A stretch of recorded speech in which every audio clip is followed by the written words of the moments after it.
Nggak tega ada nenek bungkuk bawa kayu. Tapi kok udah nggak ada ya, bukan manusia itu, kataku. Di mana sih, kata Dian penasaran. Serius lihat, kok aku bisa lihat-lihat yang begitu ya.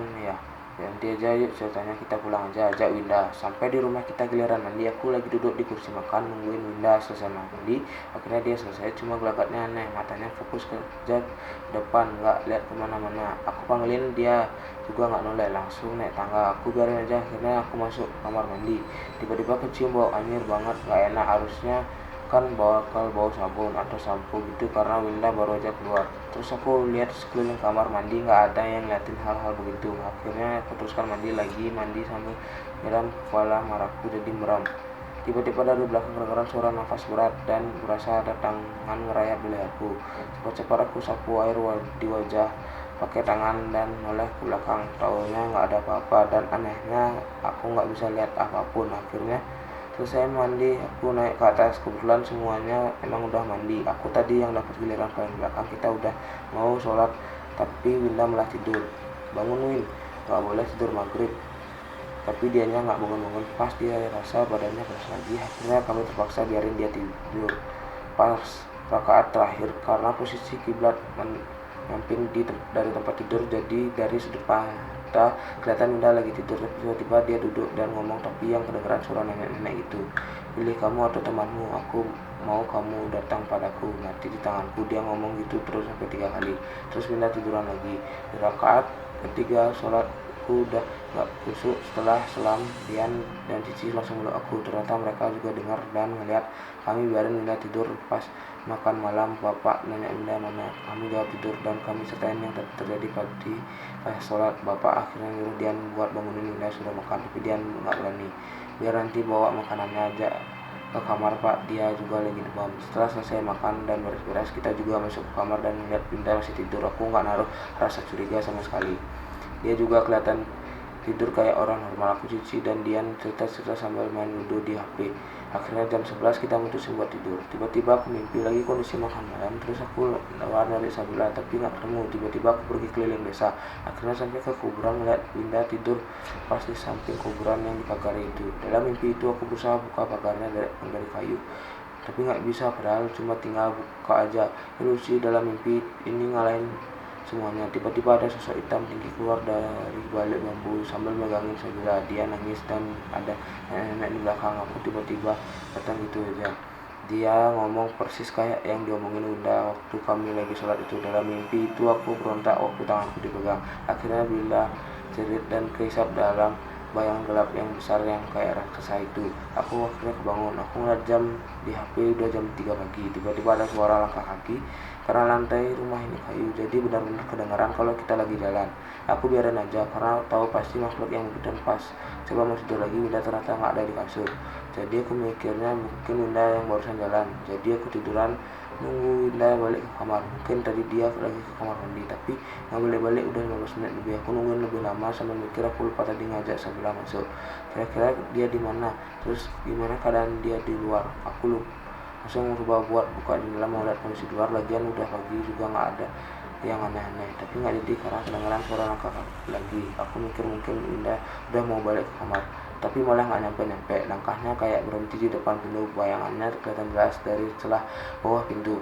Akhirnya aku buka pintu dan nggak ada siapa-siapa. Aku keluar kamar dan nyari Winda di dapur, kamar mandi, semua nggak ada. Aku ngeliat pintu rumah masih terkunci, lengkap dengan kayu penyangganya. Perasaanku udah gak enak. Akhirnya aku bangunin dan Ian sama Cici bilang ke mereka kalau Winda gak ada. Mereka yang setengah sadar cuma bilang mungkin di kamar mandi, tapi aku bilang kalau udah nyari kemana-mana dan gak ada. Dia akhirnya bangunin bapaknya. Suami Kak Rara pun ikut kebangun karena dengar kami ribut-ribut. Sampailah akhirnya seisi rumah bangun kami buat.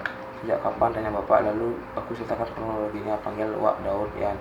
Perintah bapak. Dia langsung membuka pintu rumah dan pergi ke rumah sebelah. Karena itu udah jam 4, kebanyakan memang warga udah bangun karena ada yang bersiap memindahkan terpal untuk nanti minum kopi, ada yang bersiap masjid. Di jam segitu di luar memang sudah ramai. Akhirnya dengan bantuan warga kita nyari Winda. Aku mikir nggak lucu banget kalau emang Winda ada di kuburan persis kayak di mimpiku. dan hal ini belum aku ceritain ke bapak. Jadi kita nyari ke arah kebun. Hati aku seolah merasa kalau Winda di kuburan arah ke hutan, tapi aku berusaha nyangkal gimana nanti kalau cuma mimpi, gimana kalau nggak ada, ntar aku dikira bohong. Jadi aku diam saja. Azan sudah kedengaran, semua warga bingung dan juga ada yang nyaranin berhenti nyari dulu, sholat aja dulu. Akhirnya aku bilang gini ke bapak, dalam mimpi Winda ada di kuburan dekat hutan pak. Bapak langsung percaya sama aku karena memang bapak sepertinya tahu aku anak yang punya kelebihan.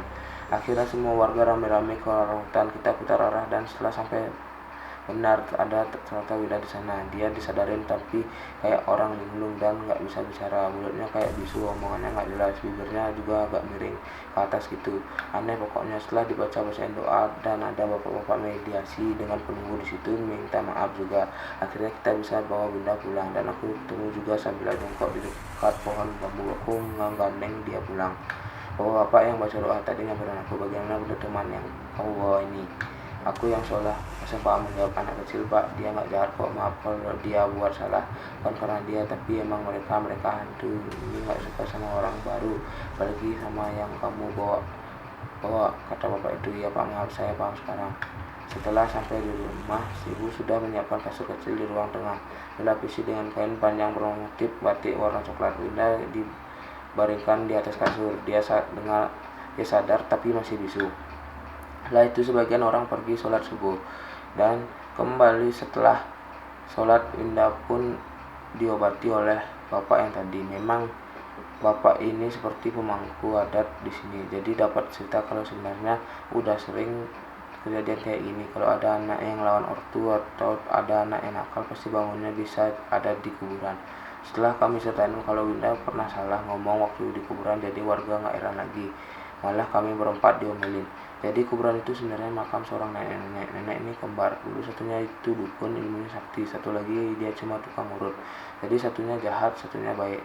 Pantas saja aku bingung, kadang sering lihat nenek-nenek ini gangguin Winda sama Cici, tapi kadang juga baik, nawarin minum sama ngingatin biar nggak pergi ke air terjun. Jadi nenek baik ini meninggal dan yang dukun ini nggak terima, berusaha buat ngidupin saudaranya lagi, cuma sia-sia karena emang gak ada manusia yang bisa ngidupin orang mati. Sampai akhirnya dia gila dan mati karena dia gak bisa ngendaliin ilmu-ilmunya itu.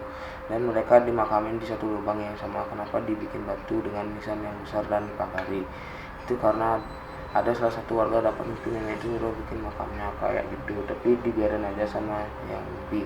Sampai akhirnya dia sakitan dan ceritain semuanya sama Bapak Salim, si pemangku adat ini.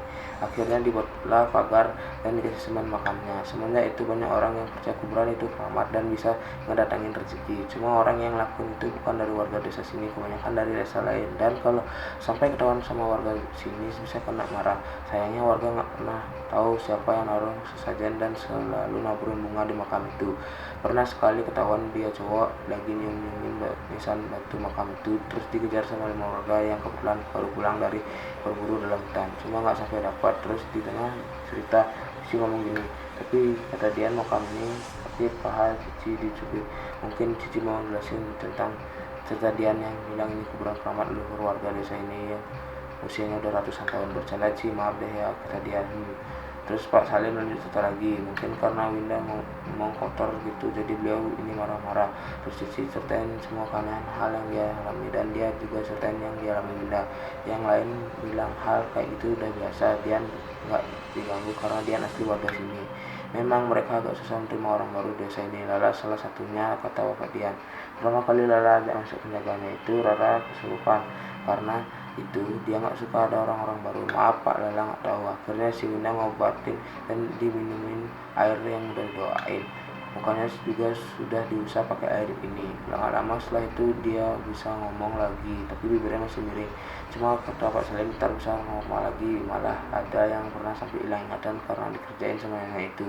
Besok aku berencana buat pulang. Cici dan Winda juga ikut. Dian juga ikutan mau balik ke kota, tapi kami larang kami karena libur masih lama. Dian gak enak sama kami karena kejadian ini, tapi emang sebenarnya ini bukan kesalahan Dian. Akhirnya kita sepakat balik ke kota besok berempat. Dian izinin juga buat balik ke kota. Perlahan Winda udah normal lagi. Menjelang maghrib mukanya udah balik kayak semula, semuanya normal lagi. Kita sholat, makan, sholat isya, terus cerita-cerita sampai akhirnya tiduran. Besok paginya Dian kekal masih mau ngajakin ke air terjun, terus ke objek-objek wisata di tempat dia. Karena emang niat awal kesini mau mengunjungi tempat itu, cuma Cici dan Winda udah nggak mau. Mereka mau istirahat di rumah aja sambil packing buat ntar malam pulang. Kita udah janjian sama Bang Rio pulang jam 8. Siangnya aku ngabisin waktu sama Sabila, main bareng dia, ngeliatin dia ngitungin semut di bawah pohon jambu. Yang lain pada tidur siang di kamar, dan Dian bangun dan nemenin aku ngobrol sambil dia manjatin pohon. Di dalam hutan di bukit itu ada air terjun yang paling tinggi. Cuma tracknya susah. Kalau orang kayak kamu pasti suka yang begituan. Jangan banyak ngomong dah, bohong mulu kamu mah. Hehe, maaf masalah itu, tapi kali ini serius, emang beneran ada banyak orang datang buat semedi di sana. Lah rasanya jadi indigo itu. Kok aku ngiri sama Cici ya, dia bisa lihat aku, pengen banget lihat sekali aja, nggak boleh kabur lah kataku. Tapi aku mau lihat hantunya pas lagi siang terus rame-rame gitu. Kalau malam sendirian pula aku nggak mau, takut kejadian. Padahal bapak bisa loh, cuma aku nggak kedapatan ilmunya yang bisa itu Kak Rara. Bapak ngomong waktu makan malam pertama kali itulah, dia bilang kamu bukan orang sembarangan, banyak yang menjaga. Sabila bocah itu mau ngejaga, kataku. Bukan, bapak ngeliat kakek-kakek putih kadang harimau gitu, bapak disuruh aku jaga kamu. Katanya jangan dibiarin sendiri, nanti kamu bakal aneh-aneh, terus menjaga kamu berantem sama leluhur di sini. Mana ada aku yang gituan, kamu aja yang mungkin ya nggak tau lah, ayahmu mungkin yang makin. Singkat cerita selesailah obrolan itu, kami makan malam dan langsung siap-siap untuk pulang. Sebelum Bang Rio jemput, kami ngobrol sama keluarga Dian, nanya masalah kuliah dan juga keluarga masing-masing. Si Dian asik main sama keponakan anaknya Kak Rara. Aku juga ya diajak ngobrol sama bapak. Lala hati-hati, jangan salah gunain kelebihannya. Lala juga jangan egois, kendalikan emosinya. Kalau Lala ada marah sama orang, kasihan nanti orang itu celaka. Lala nggak ngerti pak. Terus bapak menerangkan persis seperti yang dia bilang tadi, yang jaga aku ini baik dan mungkin memang sedari dulu udah menjaga aku, tapi aku nyangka semua itu karena memang itu nggak benar. Akhirnya mobil Bang Rio udah datang, kami pun pamit. Setelah itu nurunin barang, Bang Rio nyusunin barangnya biar muat di mobil, banyak banget titipan oleh-oleh dari mama sama bapak. Setelah udah siap pergi, bapak ngomong lagi, jaga kesehatan Lala, ingat kendalikan emosinya. Akhirnya kami pergi ke berapa batas desa, udah kelihatan tiba-tiba Winda kesurupan. Posisi Winda ada di tengah. Ya ampun, ada aja kalau bawa kalian ini dek, kata Bang Rio. Akhirnya kita manggil Pak Salim, bapak Dian juga nyusul. Winda diturunin di mobil dan dimasukin ke rumah. Warga di dekat situ dia ditenangin, dan ternyata Winda masih diikutin. Nggak lama setelah itu Cici yang terbilang kuat juga akhirnya kerasukan. Suara nenek dari mulut Cici bilang ini, nggak diselok kesini, tangannya gerak-gerak berusaha buat gapai badan. Aku udah takut, jangan buyut, biarlah cucu ini pulang, kata Pak Salim. Mereka mau sekolah. Siapa yang tinggal di sini mana untuk aku dan nenek ini? Di situ aku berunding banget. Dian kencang banget menggenggam tangan aku. Si Winda masih nangis melemes di peluk mama. Nggak ada, biarlah mereka pulang, kasihan mereka, kata Pak Salim. Si nenek ini nangis sambil minta mati dulu kau, mati di sini. Terus dia ngomel-ngomel beneran kayak orang tua. Cerewet, kesel banget aku liatnya, jadi bertele-tele. Akhirnya aku emosi, cuma nggak marah, dia aja. Setelah diulas ternyata nenek ini suka sama aku, yang lebih tepatnya dia tertarik sama yang jaga aku. Jadi dia nahan aku gitu. Yang dia mau dari awal itu adalah aku, Bunda sama Cici itu cuma perantara aja, karena dia nggak bisa ngapa-ngapain aku karena yang jaga ini. Sedangkan Dian karena warga asli sini, jadi emang nggak diganggu. Udah mati banyak tingkah, ucapku adalah mati. Dianya tahu sama yang aku omongin, makin menjadilah dia marah. Terus dua warga lagi ada yang juga kesukaan makhluk lain. Pak Salim minta sama semua lihat, juga ada yang bengong. Ini udah mau jam 10:30, tapi masalahnya belum selesai juga. Akhirnya Pak Salim nyuruh aku minta maaf. Temanku juga disuruh minta maaf, dengan catatan aku nggak boleh sama sekali nyebut nama kami berempat. Buyut, saya minta maaf kalau saya salah bicara maupun salah dalam tindakan. Maafin teman saya juga yang saya bawa. Teman-teman saya berdua ini mohon juga dimaafin. Kita mau pulang, kita nggak ada ganggu Buyut lagi, maaf. Tiba-tiba kepalaku berat banget dan aku bisa sadar udah jam 11 malam. Kata dia, anakku kemasukan sama yang jaga aku. Terus yang jaga aku ini sempat ada mulut sama Buyut. Akhirnya kalah si Buyut ini dan melepasin kita. Selama aku nggak sadar itu suasananya ngeri banget. Si Cici udah mau hampir lewat, tapi datang lagi nenek yang baik bantuin, akhirnya bisa kelar masalahnya. Dan syarat emang harus kita dipulangin detik itu juga.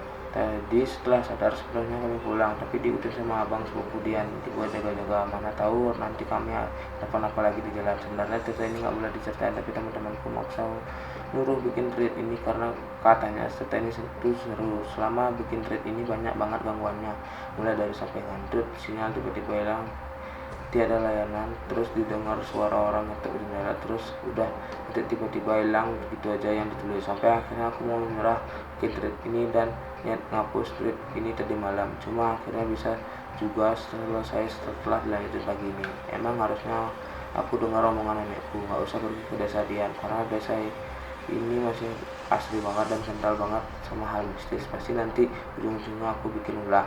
Makanya setiap aku pergi ke kampung manapun, nenek selalu pesan hati-hati di kampung orang, jaga sikap-sikap, selalu gitu setiap aku mau pergi traveling. Akhirnya kami sampai di kota jam 7 pagi di kosan Dian. Sampai kau semua pada tidur, abang sepupu Dian langsung ikut Bang Rio ke pasar bantuin Bang Rio jemput barang.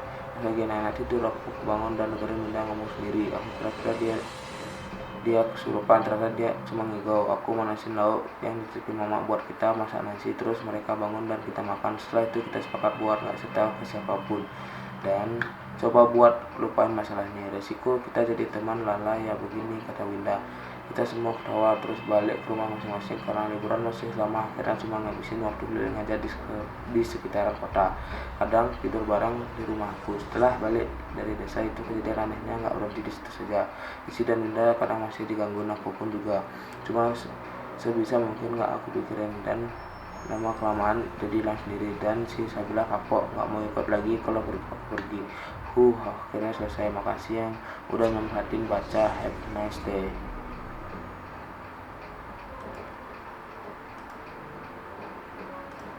Oke guys, cukup sekian video kali ini. Mungkin dibagi dua ya, atau enggak gimana ya. Ya, oke dah.